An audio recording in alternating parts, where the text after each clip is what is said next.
আগেই কইছিলাম এত বাপ দেন না যে হ্যাঁ তুই লই আচ্ছা উড়ুন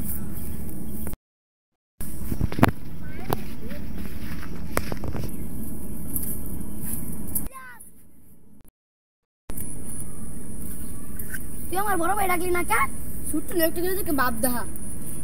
তোর মতো সিগারেট না তাতে আমার 1 কোটি টাকা ঋণ থাকা বালা বড় ভাই তুই কেন যা তুই ডাক্তার না গাড়ি ডাক্তার আনবি যা ভাই আমার মারছে আজ আইছেন কেন মারছিস তোরে এটা হ্যাঁ কেউ রে মানে হ্যালো মারামারি লাগছিস কে তুই আমার লাগছে তাহলে এই যে গুলের ভয় যায় আমার মারছে ও আচ্ছা হ্যাঁ ঠিক